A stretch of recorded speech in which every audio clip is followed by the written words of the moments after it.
We spent a lot of time with these people in Regent, 5 days in all. And the first day that we got there, we grabbed Gary Greff and went out and did some filming at the Tin family. And this is an enormous family, a mother and father and a little boy. And at that time, he told us that his nephew was getting married that evening. Would we like to come to the wedding? And it was a wonderful invitation. Well, I come to the wedding dance, he asked us. And also we decided to film the couple coming out of the church.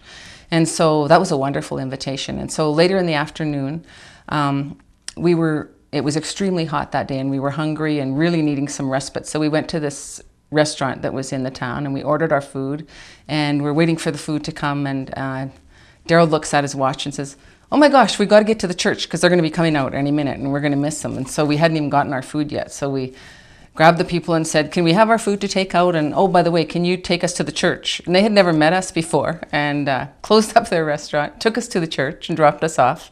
And when people started coming out of the church, it was amazing. We talked to a lot of his siblings, and they were so friendly to us. They treated us like family. Gary at the Enchanted Highway was quite an amazing man. Not somebody that you meet every day. He was a person to whom material possessions and whatnot meant nothing. What meant something to him was his dream. And he has a master's in education, and he's had a career as a teacher and traveled all over the place as a teacher. But his home kept calling to him. And I think that happens with a lot of people who are from small towns, where you go in the credit union and somebody says, "Oh, how's your mother today?" or whatever. Small towns call to their children and they call them back. And I think that was what happened with Gary.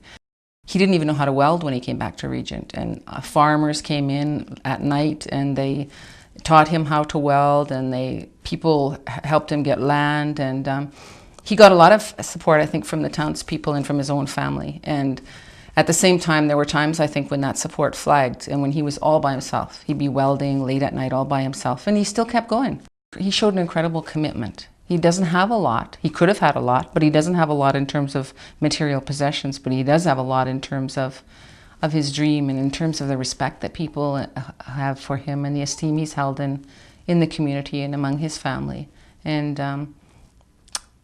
I think he really stirred us that way, and he really made us think twice about things and about how you live your life, and that there's different ways of living a life.